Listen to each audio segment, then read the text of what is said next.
right, welcome back to another episode of Spectator Mode. I'm your co-host Neil Strebig. With me, as always, is Donald Double D DeCray. So we got a couple doozies. Well, first and foremost, want to apologize for last week. We had some tech issues, so didn't get the chance to upload last week's Yeah. episode, which honestly I thought was one of our better ones. We Well, really knocked out of the park. we're not giving up on the episode. Still trying to see what we can salvage from it. There was an audio issue. We'll see what we can do. That's a project for me, my end here. Yeah. So fingers crossed we'll still be able to get you that content sooner or later, hopefully sooner. When that goes up, might just tag it as kind of a lost episode thing. So just FYI, guys, when y'all see it, that would be last week's episode. But for this week, we still got some pretty hot topics talking about our favorite sequel that's maybe never coming out. Overwatch 2 has an actual beta date, so that's exciting. Gran Turismo, racing simulator, always a fan favorite, kind of made PlayStation really kind of launch and big back in the day. But Yeah. the new iteration is not as well liked. The Witcher 4, pretty big news there. I said it properly, so Double D's not yelling at me this time. We got some more Elden Ring news, and then talk a little bit about some things Netflix is doing wrong, and a pretty popular show of theirs that now is coming under scrutiny at a really bad time. Yeah. Yeah. I look forward to that conversation because I know you're a big F1 fan in general. I think you follow even before the show came out, you were already following the sport and into it. So I look forward to that. But where are we starting today? Overwatch 2, the beta. Right. So Activision Blizzard did announce Overwatch 2 beta will be available for players. You sign up on Overwatch, or to Play Blizzard, I believe, or playoverwatch.com. Sorry. It'll be coming out April 26th. So exactly a month from today, actually, as we're recording.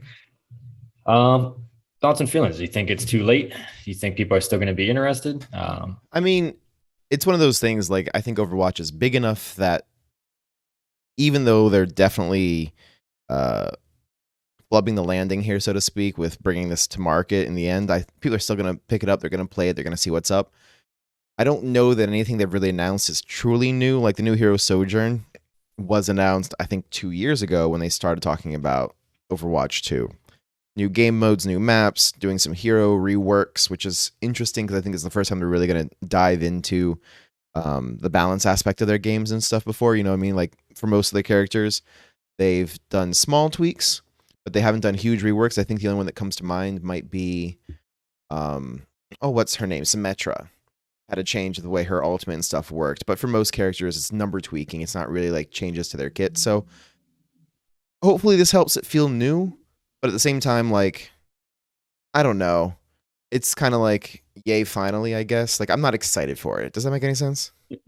No, I know what you mean. I haven't played it in a while. Honestly, I've been playing more Apex, anything else, and I'll be hopping on Wonderlands at some point later today and tomorrow. So I'm probably not even going to sign up for the beta, maybe even depending on how much I like Wonderlands. But uh, nothing stands out to me too much. You have the new game mode push, which is basically like escort. You're just pushing a robot, and the difference is rather than stopping at a point, it would just go back and forth like a tug of war. So it was really not too much different in that game mode at all. The new character, it's kind of just like soldier. So it's like, okay, that's really not a new game style, mechanic, anything really there. And then what Doomfist becomes a tank. So you have one DPS moving into a tank role, which maybe that's where he's more appropriate. But the small tweaks, I don't know. I think just the delay doesn't really have me excited at all. It has me thinking like, do I really want to make the extra step and go through signing up for the beta to even try it, or should I just wait and see, how the finished product is? And you would have Yeah. asked me this 6 months ago, and I mean, you did. My tune was a lot different. It was. It's true.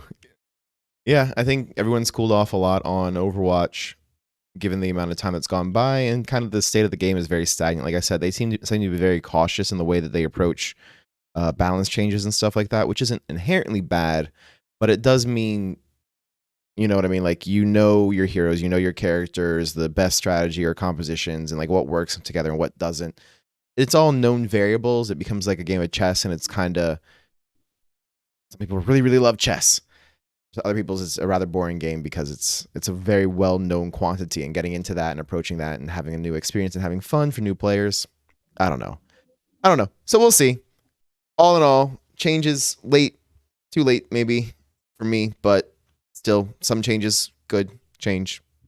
Yes. Yeah, I mean, speaking of kind of bad changes though, the new Gran Turismo game, the seventh iteration of the racing simulator. For y'all that don't remember, Gran Turismo came out, the original PlayStation, kind of paved the way, I think, for games like Forza. Really, it was unlike any other racing game at the time. You could, buy a crappy Mazda Miata or Toyota Supra and literally soup it up, race the cars. It was a bunch of fun. And again, better you did in races, better cars you got. Introduced rally racing, not just picking up a muscle car and going through an old track. Introduced actual courses as well, so it was revolutionary at the time and always a popular game. I fell off it once I got rid of the PlayStation, but the news with 7 is microtransactions completely destroying the game, and then players finding ways to get around that. But I mean, $40 basically to buy a single car. You're talking about 10, $15 sometimes just to get a livery and a base one at that. Just, the color red basically, or a shade of red, like candy apple red. It's nothing even crazy to have to pay $5-8 for stuff like that. I know you're not a huge racing game fan, but I know you're not a fan of microtransactions either. So it's funny you say I'm not a huge racing fan, because I will tell you Gran Turismo 3 was one of my first games that I really went ham on my PlayStation 2, because in part my family could take part in it, right? Like we would load up the test course, which is just a giant oval, not too much strategy involved there. You know what I mean? Like it's just that. And my mom, who is not a gamer, and my dad, who is not a gamer, and even my sister, we could jump in and we could just put on the cars and e-brake and mess around. Like they had a lot of fun in it, and I had a lot of fun playing the game and going through it. And what I remembered most about playing Gran Turismo was it was a game that definitely pursued the idea of realism. It was trying to be a racing simulation, not just a racing game, but a simulator where you could change the gearing on your cars, you know what I mean? Photorealistic shoots with the photo mode and stuff like that. Like it was definitely going for that level of realism was what they were pursuing. And you could turn off, and the assists all had different levels and how much they would help you or not help you. And then you turn them all off and good luck driving a straight line, it felt like. So I really did have a soft spot for Gran Turismo, and I do remember spending hours customizing my cars, get them to look the way that I wanted to, with the paint options and everything else that you could do. And the fact that what I considered, for me was one of the main draws of the game was just sitting there, taking the photos of the cars and making them look the way I wanted them to look and everything else. Like the fact that they've kind of pulled that out now to make more money on microtransactions is, dude, come on, can we stop this? When do we? Because there's so many games in the market now that I think are just hurt by microtransactions. I don't see any benefit to us as players. And the problem is, I think we just love the game so much that we're willing to put up with it. I'm really getting to that point, man. I'm getting freaking fatigued with all this shit. I'm gonna lose my mind. No, I'm with you. And for Gran Turismo, I mean, it's one of PlayStation's biggest titles. Honestly, it's a legacy title in more ways than one, I think.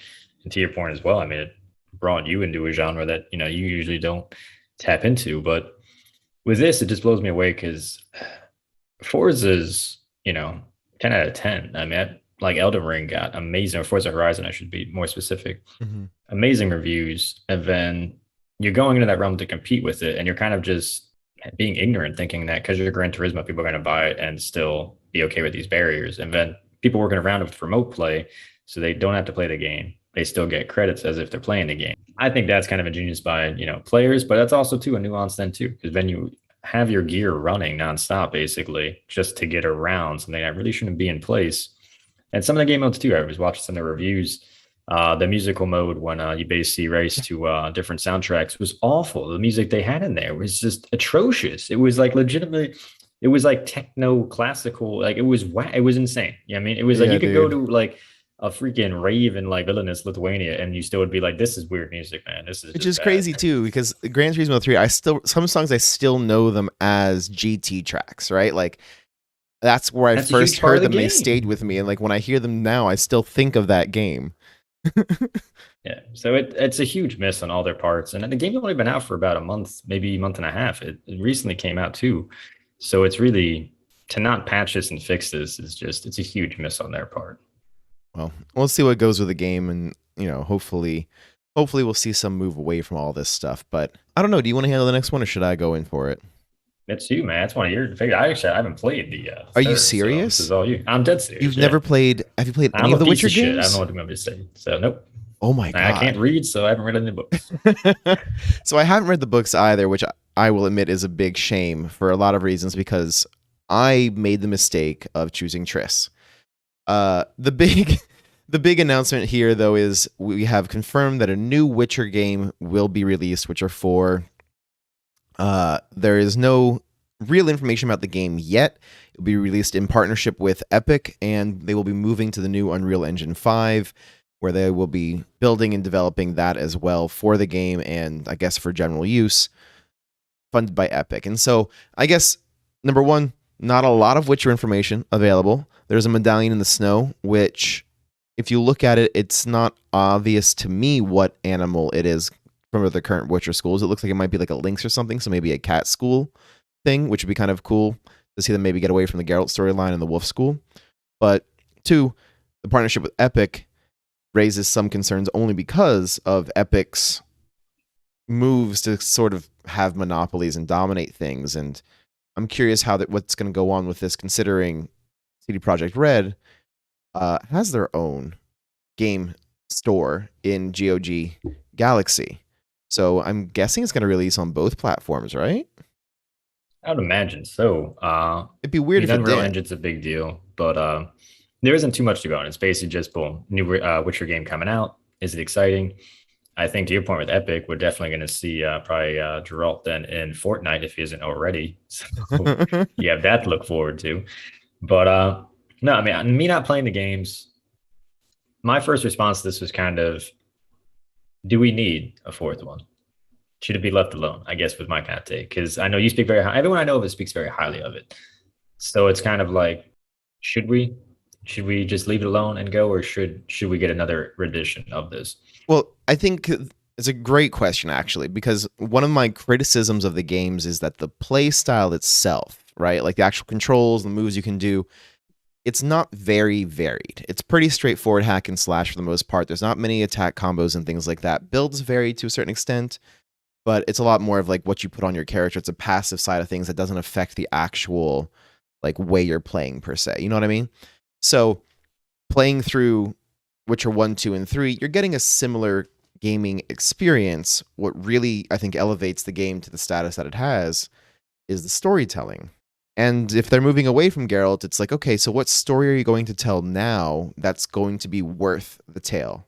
They're going off doing something that, in theory, has no relation to the existing source material. And I think we've seen franchises, notably Game of Thrones, get into some real shit, trying to go their own way and put their own stuff together. I don't know. And like, I really hope they're going to do a better job with the game mechanics and the actual, like, the way the game plays side of things, because the other big title from the studio was Cyberpunk 2077, which was a bit of a flop. And then I was like, you know what? I'm not as surprised though when people were like, oh, it lacks the stealth and like this and that, and the gunplay wasn't as advanced, the melee wasn't as good, and they're just like, oh, it's a pretty straightforward game. And I was like, you know what though? The Witcher games are straightforward, right? Like from like a play perspective, they're pretty straightforward. They don't have a lot of depth going on there either. So I'm concerned this will be a reskin of existing games, basically, with some new story, and who knows how good that story is going to be. So I don't know. We'll see. Yeah, I mean, the show has been popular too. So, and your point, and your kind of always doom and gloom take is, is it a cash grab because the show is getting popular and there's a new fan base that's, up to speed. Granted, the show is based more on the books, so there is that. But yeah, I mean, the show strikes a balance. I think they say in everything that they're very book based on the show, but having watched the show and played the games, I will say there's definitely nods to the games in there, which isn't a bad thing at all. You know what I mean? I'm not trying to knock it, but it's definitely striking a balance between the two medias in a good way so far. And yeah, I don't know, like, are we getting the Witcher game because of another cash grab? Is it because it's legitimately something they wanted to do? I guess there is some rumors that they had started work on this all the way back in 2020, perhaps, and it's just been slow going for a while. So I don't know. I still am gonna play it. Like, no questions asked, I'm not going to pre-order it. I learned that lesson on Cyberpunk 2077, where I pre-ordered it, and on launch that game was difficult. But I'm gonna wait. It'll come out, and if I have to wait for a sale or something, depending on how reviews go, I'm still gonna buy it eventually, one way or another, and play that game as well. So I'm looking forward to it. All right. Speaking of looking forward to, Yeah, I'm waiting for a sale on this, and there's almost no reason to wait for a sale because right, like I'm on PC, things go on sale eventually, everything does. But Elden Ring has hit 12 million copies sold.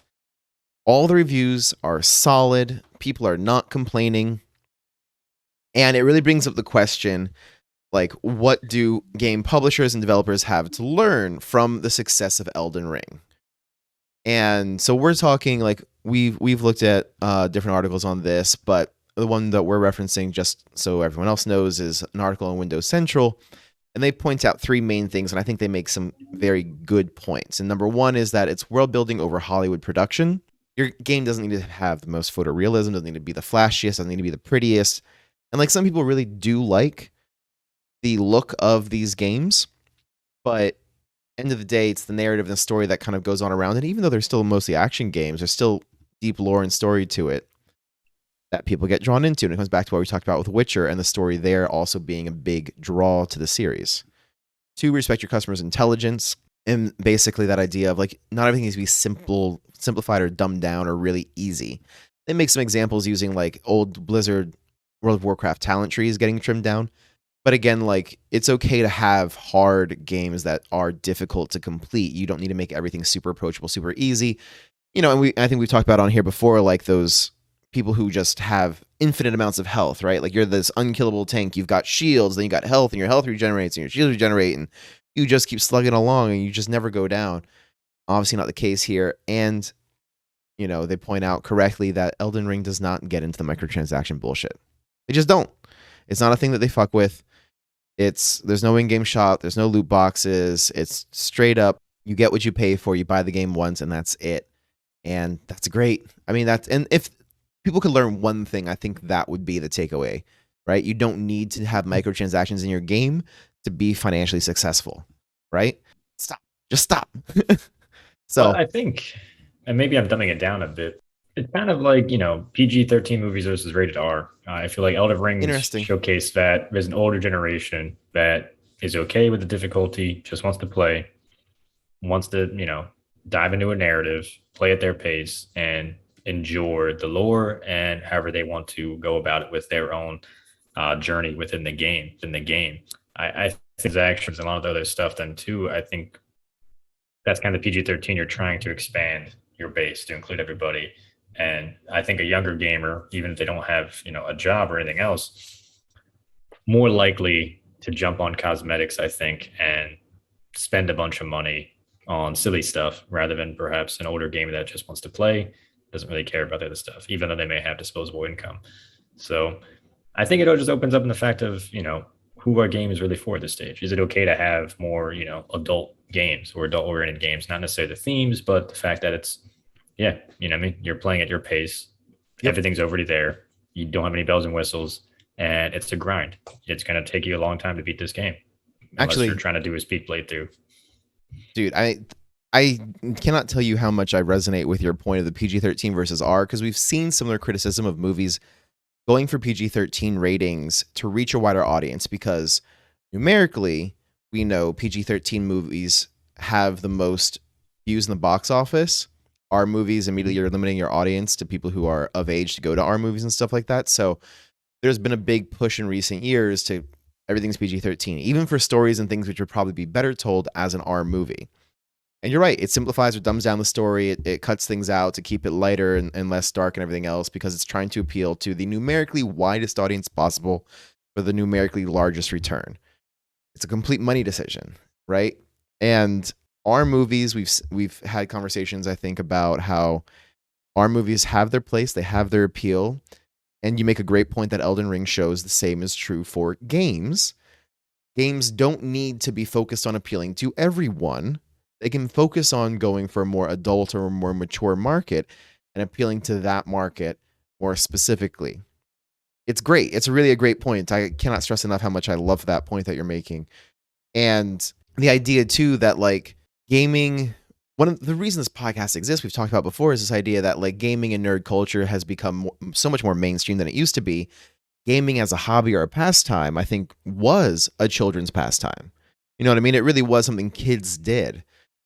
And now those kids have grown, and as they've grown, things have changed, things become more mainstream, and most people our age do have gaming PCs, or they do have some kind of a console at home, whatever it is, and they do play games. And so I'd love to know what the numbers are exactly, but I definitely think Elden Ring demonstrates that there are people who are willing to play these style of games that can be punishing, that can be hard, and they just want to pay for the whole game, one purchase out of the box, single player. You don't tie me to other people's experiences. I got a job, I got stuff to do.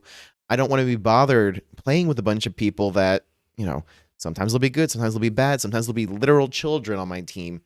Single player games, it's such a departure from what we see typically. I cannot wait to buy this game. I really should just not wait for the sales, what it comes down to. But monetization is the death of all things. Really quite a shame, because Netflix now is getting money hungry.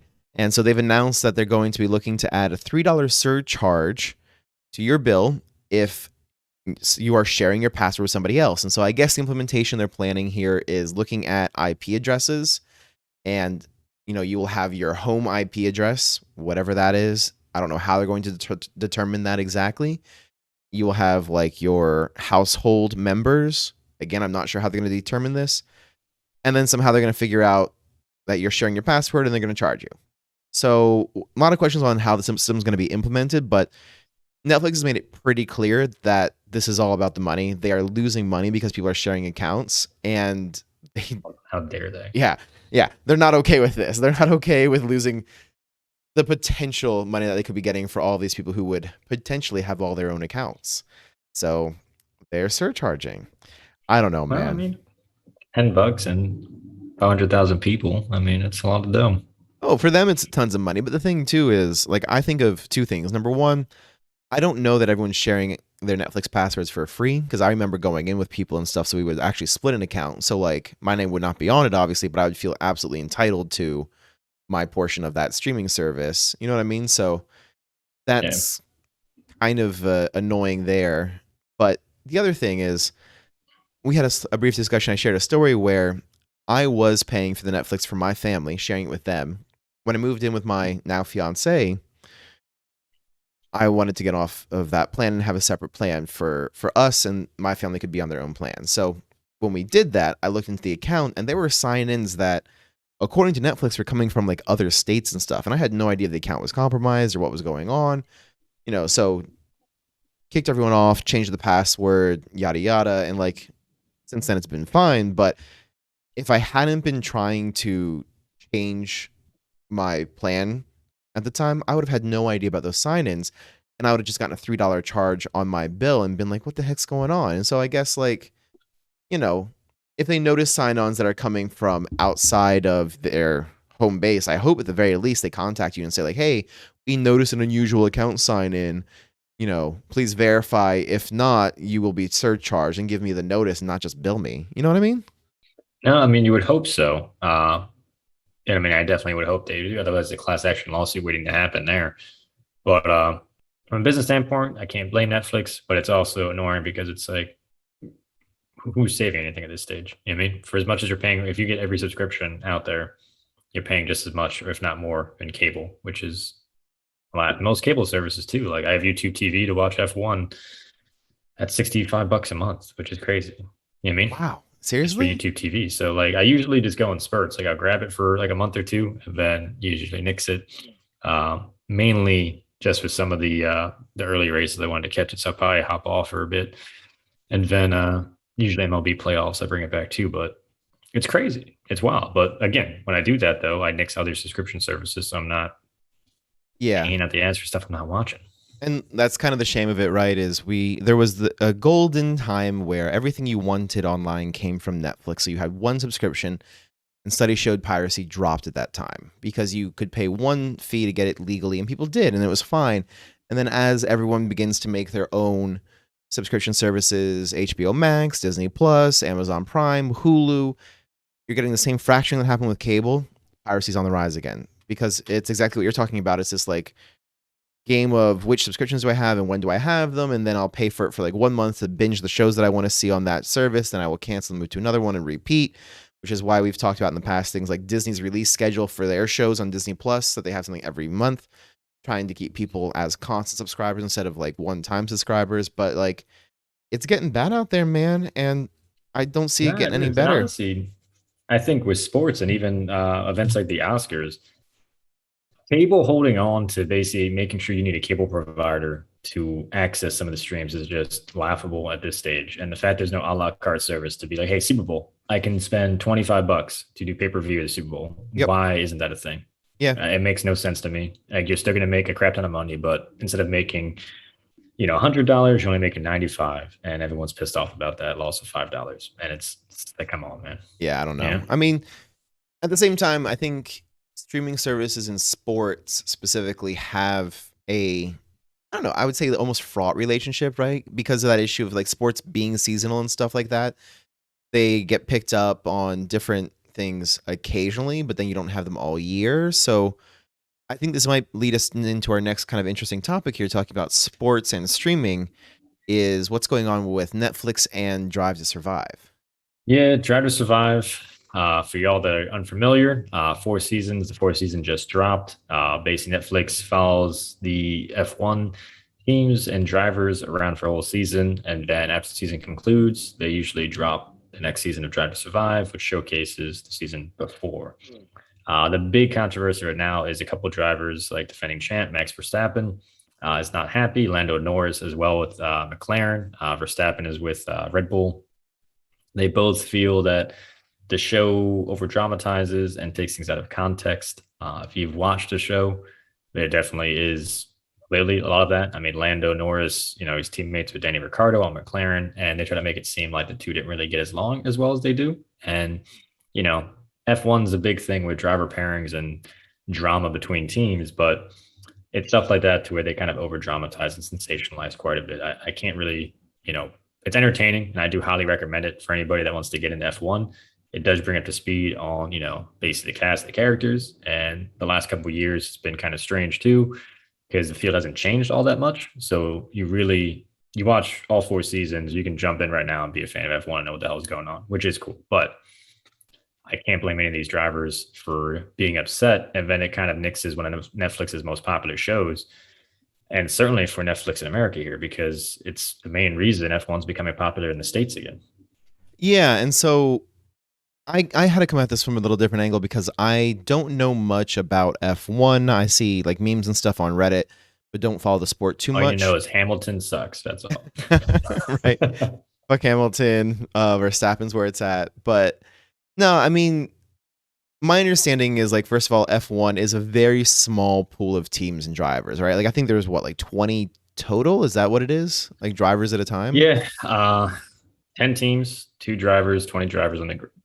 That's the crazy part of F1 is there's literally only 20 people in the world that get the chance to drive an F1 car. Which is phenomenal. Like it really is like Yeah. a top level sport. You know what I mean? Like you want to talk about NBA, football, and basketball, like any professional sport is already such a small percentage of people. The numbers for F1 have to be even more ridiculous because almost everyone in the world drives. You know what I mean? It's not like some people just don't play basketball and football or what have you. Everyone's driving cars. Some of them compete, and then some of them, very few, get to be F1 drivers. So by itself, the concept of F1 as a sport, I think, is interesting. But then I guess the question becomes, from your perspective, you follow the stuff much more than I do on the track and like outside of the show. Do you think the show really does a bad job? Because I think Verstappen has said like he doesn't want to be part of this going forward anymore. And this is an issue for F1, obviously, because he's their current world champion, not wanting to be part of the show, which for them has, as you said, been a big boon for interest and draw, creates an issue. And so now FIA is going to get involved to try to figure out how do we, get the drivers on board with this to keep the show going. And I don't know, do you really think they do that bad of a job dramatizing things or making things like distorted? I mean, to be fair, I mean, Don't I watched be fair, more be F1 honest. like 90s with Nigel Mansell stuff. So I've honestly just gotten kind of back into this crop of F1. So there was a pretty big pause for me, Okay. like not really watching or following. I think with the show, Verstappen, well, let me restart here. Red Bull and Mercedes have been the two biggest teams. There is a clear cut rivalry there. Both are team principals. Team principals essentially, a coach in layman's terms. They lead the team. They may not own the team, but you have the owner who would be the GM, and the team principal handles pretty much everything else, and is kind of a pseudo GM as well. Toto Wolff for Mercedes and Chris Horner for Red Bull. There's drama and watchability just between how those two interact, how they run their teams, and again, being the top two teams in the field the last couple of years, that naturally intensifies. And this past season, Hamilton and Lewis Hamilton for Mercedes, he's going for his eighth world championship as a driver. Him and Verstappen had a battle for the ages. So that was a big deal too. And for y'all unfamiliar with how F1 works, you have an individual drivers championship, and then it's called the Constructors Cup. And the Constructors is the team. So you may have, Red Bull as a team can win the Constructors Cup. Verstappen could win the individual title. Mercedes still won the Constructors Cup last year. Lewis Hamilton lost his chance to win a record-breaking eighth world championship. Of course, Michael Schumacher, legendary F1 driver, he's tied. Well, Hamilton's tied with him for 7. Losing Verstappen, I don't know. Him coming out is a bigger deal than him not being on it, because he wasn't really on it even all that much last season. Mm-hmm. And the first season kind of starts with Danny Ricciardo leaving Red Bull and seeing animosity between the team there and kind of causing that friction. And those two seem to be pretty well, on the same page, even as teammates, even with Ricciardo leaving. So I think Verstappen's decision isn't just because of, hey, this past season, you didn't paint me in a nice light because of the rivalry with Hamilton, this or that. And that's the thing, too, in the sport that makes it crazy right now is very polarizing. Like, you either like Lewis Hamilton and Mercedes or, you hate them. There's really not an in-between. It kind of goes the same way with Red Bull, which, again, coming in as just a casual fan, it pulls you in because you're like, what is going on here? Like, I need to know more about this. But I think Verstappen, like I said, I think he just kind of probably was fed up. And, if you're going for world championship, the last thing you want to do is then have to deal with all this stuff as well. So I think the competitive side of it is more so of, I don't want cameras in my face, especially if you're not going to tell the whole story. Like, I'd rather just focus on my driving and not get roped into this shit and have distraction. Well, it's interesting you say that, because one of the things I came across when I was looking at this, it seems like there's unconfirmed reports that other drivers are also talking about pulling out or not wanting to be part of Drive to Survive anymore, besides Verstappen, who's been public about it. And like you said, he didn't really mind them to begin with, and now he's just like, I don't want this at all. And his teammate, actually, Sergio Perez, had, I think, a pretty interesting year last year. Some real rivalry going on with Pierre Gasly. He, does well at Azerbaijan. Everything else, like, he has a great year, and they filmed a bunch of stuff with Perez in Mexico. None of it made the final cut of season 4, and I have no idea. There was a lot of stuff that didn't, and that was huge because that was his home track, and he had a hell of a performance on that. So and I would understand. I don't know, but if Perez came back and was like, "You just ate up a bunch of my time and energy filming all this stuff to then not use it," like, I've got better things to do. Like, I want to focus on racing. What you're saying, right? This is what my focus is. This is what I want to be doing. I'm like, yeah, the show's good and all for drawing in fans, but like, end of the day, these drivers, their career, their job is winning races, not drawing in viewers. You know what I mean? So I wouldn't be surprised if he walked away from it, not for the drama stuff, but for the whole, you're taking my time and energy for something that doesn't really have a return for me. Well, you have 20-some races that go almost the entire calendar year. It's a long season and everything else, and then you're only talking about 8 episodes. So I think the episode count definitely should change. Even this last season. This last season of Drive to Survive, I think, was probably the most accurate it's been, but there was so much drama last season to begin with. You didn't really make anything up or exaggerate anything. The McLaren storyline, I think, was probably, the worst of it. But that being said, there was a lot left out. Like Valtteri Bottas, longtime teammate for Hamilton. Part of the Hamilton polarizing culture is that, teammates usually don't get along. F1 drivers are crazy in the nature of the sport and what they do, and they all live in for number one. So usually your teammate is kind of your biggest rival. And with the Mercedes team, Bottas usually got over for Hamilton, which was a big thing. And it's like, you usually don't see that. So when he left, Mercedes is a big thing, going to a crappy team in Alfa Romeo, and it wasn't really ever discussed. There's a whole thing about Bottas leaving Mercedes and how they treated him, but they didn't really talk about why he was leaving And again, even the fact he was without a seat for a period of time. So you have a guy that's on a record breaking, 8 straight Constructor Cups, and he might have been without a seat starting this season. They didn't really touch on, that. They just more so of him breaking up with Mercedes was how they pitched it. So I think even stuff like that, it's like you're really not telling the full story. You're just kind of going from one drama element, which could be fleshed out maybe if you have 15, 20 episodes. Even if you go race by race and you just, you want to focus on a team specifically, okay. I think that gives it more of a fair chance. Or to your point, if you have a guy like President that wins his home Grand Prix, that's a hell of a story. That's crazy. Yeah, I didn't realize. So it's only 8 episodes. So you're talking Well, 20 he finished people. third at Mexico. But you're talking 20 people, 20 races in 8 episodes.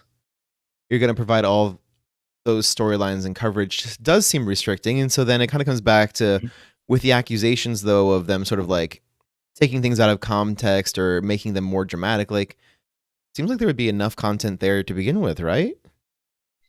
Absolutely. And, kind of talking a little bit in circles with like good, bad, but I think the biggest hurt for this is F1 has plenty of money. I mean, guys get seats just because sponsorships. Matsupan for Haas last year was Oh my Russian gosh. oligarch.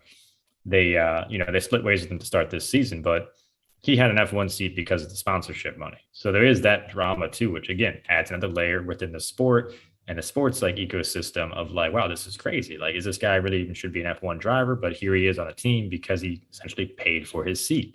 That happens a lot, which again, very drama, a lot of drama, entertaining. But F1's been trying to get into the American market. FIA is trying to do to get American fans to like the sport. So if Netflix drops the ball on this, I think it has a bigger ripple effect.